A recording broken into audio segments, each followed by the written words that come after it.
এই বছর গঙ্গাসাগর মেলা ৮ থেকে ১৭ই জানুয়ারি পর্যন্ত হবে। গত বছরের তুলনায় পরিবহন ব্যবস্থায় যথেষ্ট জোর দেওয়া হয়েছে। বার্জ অতিরিক্ত রাখা হচ্ছে।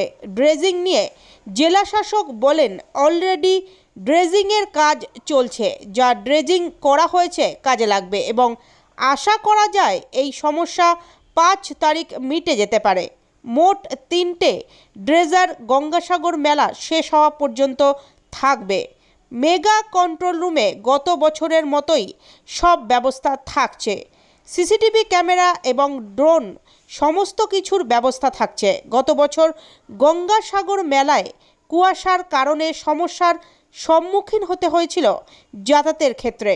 সেই সমস্যার জন্য এই বছর ফগ লাইটের ব্যবস্থা করা হয়েছে। পাশাপাশি জেটিগুলিতেও লাইটের ব্যবস্থা করা হবে গত বছরের মতোই। প্লাস্টিক ওয়েস্ট ম্যানেজমেন্টের ৩টি ইউনিট করা হবে। প্লাস্টিক ফ্রি মেলা নিয়ে যা যা পদক্ষেপ করার জেলা প্রশাসনের তরফে করা হচ্ছে।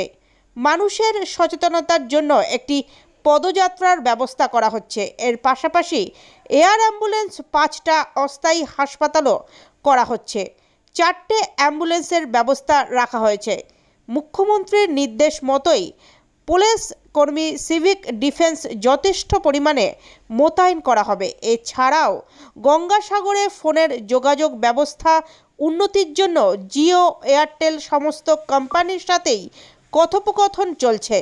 জেলা প্রশাসনের তরফে আশা করা হচ্ছে যে এবছর কিছুটা হলেও সেই সমস্যা মিটবে।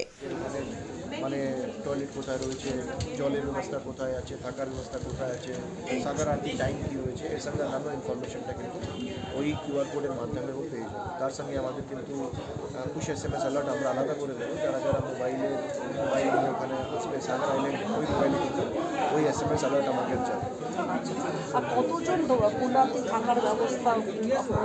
দেখুন, আমাদের ওখানে হ্যাঙ্গারগুলো আমাদের অনেক জায়গা থেকে হ্যাঙ্গার হয়, পেয়েছি কিছু হ্যাঙ্গার করে। তার সঙ্গে গ্রাম পঞ্চায়েত, নামখানা গ্রাম পঞ্চায়েত, তার সঙ্গে কাকদ্বীপ, তার সঙ্গে আমাদের সাগর পঞ্চায়েত সমিতিগুলো 3টি পঞ্চায়েত সমিতি ব্যবস্থা করে আমাদের এন্ড থেকে অনেকগুলো হ্যাঙ্গার হয়। সেটা নিয়ে হয়তো একবারে কত লোক থাকতে পারে আমার এখন পর্যাপ্ত ব্যবস্থা ওখানে।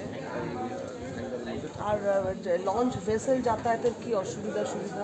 না, লঞ্চ ভেসেল আমাদের দেখুন এবার বড় বড় বাস দুটো থাকছে। বিবিগিরি, জাকির হোসেন, তারা কিন্তু অন্তত 5-7 বছরে গঙ্গাসাগরে এই ফ্যাসিলিটিগুলো দিয়েছে, সেটা থাকছে। তার সঙ্গে আমাদের বাকি যে WBTC আমাদের লঞ্চ দেয়, সেটা 32টি আমাদের লঞ্চ থাকবে। তার সঙ্গে 3টে ছোটো বাস WBTC দেবে এবং একটা বড় বাস পারাপারের জন্য আমাদের PWD মেকানিক্যাল দেয়, সেটা সাগর। তো আমাদের পর্যাপ্ত বাস ভেসেল সেই ব্যবস্থা থাকে।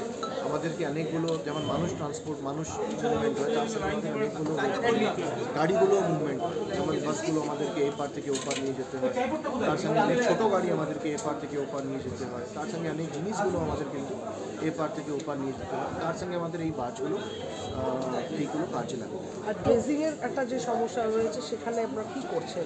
দেখুন, ড্রেজিংয়ে আমাদের দুটো ড্রেজার অলরেডি কাজ করছে। তার কাজটা প্রায় আজকে শেষের দিকে যে রেগুলার কাজ হয়, তার সঙ্গে আমাদের যে একটা যে চড় দেখা গেছে, সেই চড়ের জন্য আমাদের অলরেডি আর একটা ড্রেজার আমরা ফরাক্কা থেকে আজকে অলরেডি ওটা ঢুকে গেছে, LC জেটিতে আছে। আমাদের 3টে ড্রেজারই গঙ্গাসাগর পর্যন্ত থাকবে।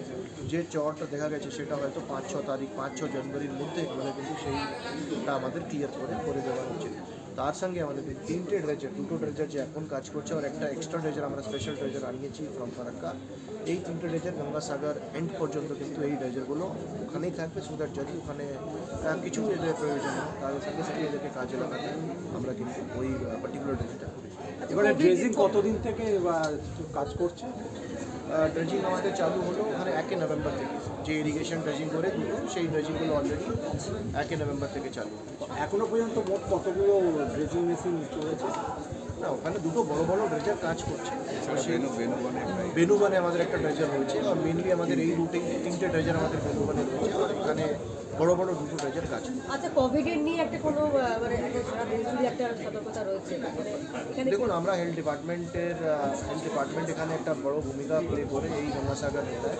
কলকাতায় আলাদা ফ্যাসিলিটি, সুপার স্পেশালিটি হসপিটালে গঙ্গাসাগর জন্য থাকবে। তার সঙ্গে 5টা গঙ্গাসাগরে টেম্পোরারি হসপিটাল ওখানে হবে। পর্যাপ্ত ডক্টর, নার্স, প্যারামেডিক স্টাফ সব গঙ্গাসাগরে তার সঙ্গে আমাদের আইসিইউ ফ্যাসিলিটি গঙ্গাসাগরে আর আমাদের এয়ার অ্যাম্বুলেন্স একটা এয়ার অ্যাম্বুলেন্স যদি কেউ হঠাৎ করে অসুস্থ হয়ে যায় এয়ারলিফট করতে গেলে সেই ব্যবস্থা গ্রিন চ্যানেল আমাদের থাকে এর সঙ্গে আমাদের ওয়াটার অ্যাম্বুলেন্স ওখানে থাকে তারপরে নর্মাল অ্যাম্বুলেন্স প্রায় 100টি মতো আমাদের থাকে রিগার্ডিং আদার এনি ইনভলভিং সিচুয়েশন আমরা যেভাবে অ্যালার্ট ডাইরেকশন নির্দেশ আমরা স্বাস্থ্য দপ্তর থেকে পাবো সে সঙ্গে সঙ্গে আমরা ওখানে ইমপ্লিমেন্ট করবো সেরকম ব্যবস্থা আমরা রাখবো কোন কোন হাসপাতালের সাথে মোটামুটি বেড রেডি করা সেটা আমাদের কলকাতায় যেমন বাঙ্গুর আছে পিজি রয়েছে ন্যাশনাল রয়েছে এগুলো আমাদের থাকে তারপরে রাস্তায় আমাদের diamond Harbour super speciality hospital এখনো কোনো অ্যালার্টমেন্ট কিছু বা মাস্ক বা কিছু এরকম কোনো নির্দেশিকা কিছু এসেছে না আমাদের নেই যদি থাকবে আমি এটা ঠান্ডা